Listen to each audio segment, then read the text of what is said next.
Êtes-vous prêt à frissonner avec les histoires les plus brutales de la monde de taureau? Aujourd'hui, on vous propose un classement des 10 moments les plus effrayants où cavaliers et taureaux se sont affrontés dans un duel à mort. Préparez-vous à voir des secousses qui brisent les os, des charges qui coupent le souffle et des sauvetages au bord du danger. Restez avec nous jusqu'à la fin pour découvrir lequel de ces face-à-face a marqué l'histoire du rodéo par une issue dévastatrice. Mettez un like, abonnez-vous à la chaîne et ne partez pas avant la dernière seconde. Numéro 10. Gage Gay et Corpus Red. Gage Gay pensait maîtriser la situation. Aligné sur Corpus Red, il anticipait chaque mouvement, jusqu'à ce qu'un faux pas rythmique le trahisse. Soudain, sa tête s'écrasa contre la corne comme sur une poutre d'acier, et avant qu'il ne comprenne, le taureau le chargea avec la force d'un camion sans frein, le projetant plusieurs mètres en l'air pour le laisser retomber de tout son long sur le dos. Le fracas du choc résonna dans l'arène, qui se figea en voyant Gay étendu, semi-conscient et tremblant de douleur. On n'entendit que les pas précipités des secouristes pendant ces secondes glaciales. Cette séquence résume parfaitement la montée d'adrénaline de la monte. Vous croyez avoir le contrôle et vous découvrez que la frontière entre la victoire et la catastrophe est plus mince qu'un fil. Numéro 9. Frankie Marchi et le double châtiment. Frankie Marchi avait tenu 5 secondes et 91 centièmes, un score qui promettait soulagement et ovation. À peine la sonnette avait-elle retenti que le taureau décocha un coup de pied circulaire et le piétina sans pitié. Chaque sabot s'abattit violemment sur son torse, comme pour effacer toute trace de sa présence. En se relevant, Marchi tremblait de douleur et de stupeur. Le public l'applaudit non pas pour la monte parfaite, mais pour l'avoir vu se redresser malgré le calvaire. Cette épreuve montra qu'aussi accomplie soit votre performance, l'instinct de l'animal réserve parfois un ultime coup de griffe pour rappeler qui commande dans l'arène. Numéro 8. Travis Briscoe et l'attaque implacable de Gangster. Travis Briscoe avait sous-estimé la rapidité de Gangster, un taureau célèbre pour sa charge foudroyante. En un éclair, la corne de l'animal heurta son corps et le projeta dans un arc impossible. Briscoe s'écrasa de côté dans un impact sec, semblable à un coup de marteau. En tentant de se relever, il ressentit un craquement, fracture et luxation de la cheville droite. Le spectacle tourna au cauchemar quand sa jambe se tordit, incapable de le soutenir. Les cris d'horreur du public contrastaient avec la rapidité de l'intervention médicale. Cette fracture exemplaire changea à jamais sa perception de l'arène. Numéro 7. McKinnon Wimberley, suspendu par Charlie Boulware. McKinnon. Wimberley était déterminé à dompter Charlie Boulware, un taureau dont la carrure imposait le respect. Mais au bout de 3 secondes, l'animal s'arrêta net, attrapa la queue de la corde et laissa Wimberley suspendu la tête en bas, sans espoir de se libérer. Le cavalier tourna comme un pendule mortel. La chute fut inévitable et brutale. En s'écrasant sur le sable, sa colonne se plia à un angle contre nature. Le silence qui suivit résonna plus fort que le choc initial. Lorsqu'il retrouva la verticale, chaque pas tremblant racontait la même histoire. Un simple accrochage peut transformer l'arène en scène de destruction. Numéro 6. Neil Holmes et le piétinement de Ranga. Neil Holmes s'était fièrement installé sur Ranga, mais le taureau lui réservait un piège. Après l'avoir suspendu par les pattes arrière, l'animal lâcha ses sabots sur sa cuisse droite avec une violence inouïe. Le bruit du sable comprimé sous l'impact était déjà un avant-goût de la douleur. Holmes réussit à se relever en boitant, ressentant chaque impulsion de souffrance dans sa jambe. « Les sabots ont frappé plus fort que je ne l'imaginais. J'ai eu l'impression que ma jambe était broyée », raconta-t-il ensuite. Cette piqûre de rappel prouva que le danger ne s'achève qu'une fois les pieds posés à terre. Numéro 5. Ryan McConnell et la leçon de la première manche.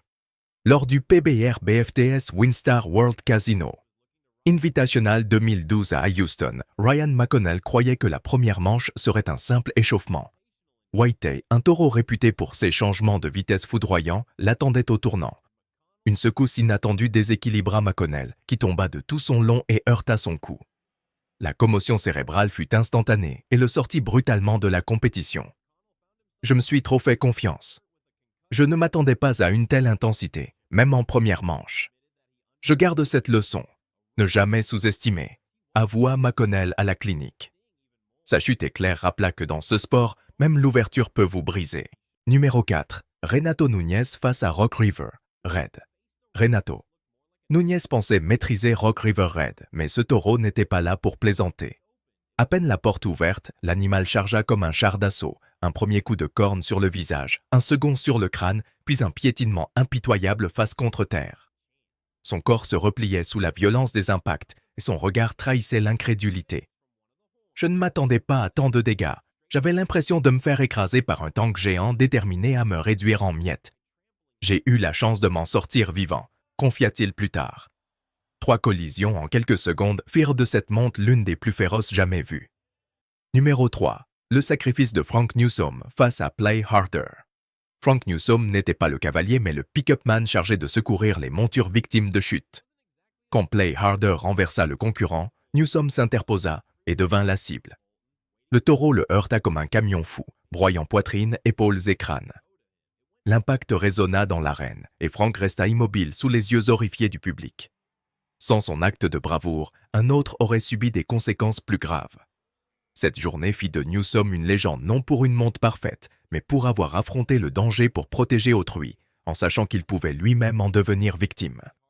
Numéro 2. Ruben Barbosa et le silence après la chute.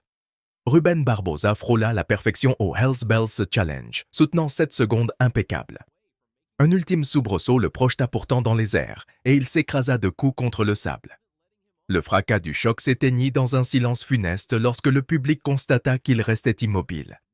Il n'y eut ni sang ni cri, seulement l'immobilité d'un homme paralysé. Les secouristes accoururent, déployèrent la civière dans un souffle collectif. Le diagnostic tomba, entorse cervicale. Au moment où je me suis écrasé de coups sur le sol, j'ai su que j'étais condamné. Je n'ai rien pu faire, raconta Barbosa après les radios. Sa chute muette prouva que l'horreur ne hurle pas toujours. Numéro 1. Valdearan de Oliveira et le piétinement de Main Event. Valdearan de Oliveira avait tenu 8 secondes sur Main Event, un exploit salué par la foule. À l'instant où la sonnette retentit, il crut avoir gagné, jusqu'à ce qu'une patte arrière du taureau s'abatte avec une telle violence sur son torse qu'il perdit connaissance sur le coup. L'arène s'arrêta. Le sabot creusa une tranchée dans le sable et les secouristes se précipitèrent. Oliveira rouvrit les yeux plusieurs jours plus tard dans une chambre d'hôpital, les côtes meurtries et la mémoire en morceaux. Dès que le taureau m'a projeté, tout est devenu noir. Je ne sais pas ce qui s'est passé ensuite.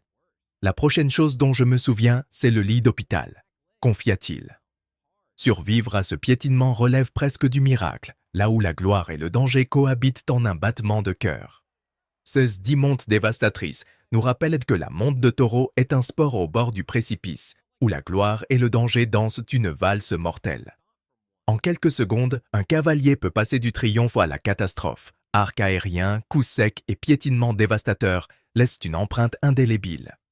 Mais derrière chaque chute brutale renaît l'esprit indomptable de ceux qui, malgré la peur et la douleur, remontent en selle. Lequel de ces moments vous a le plus terrifié?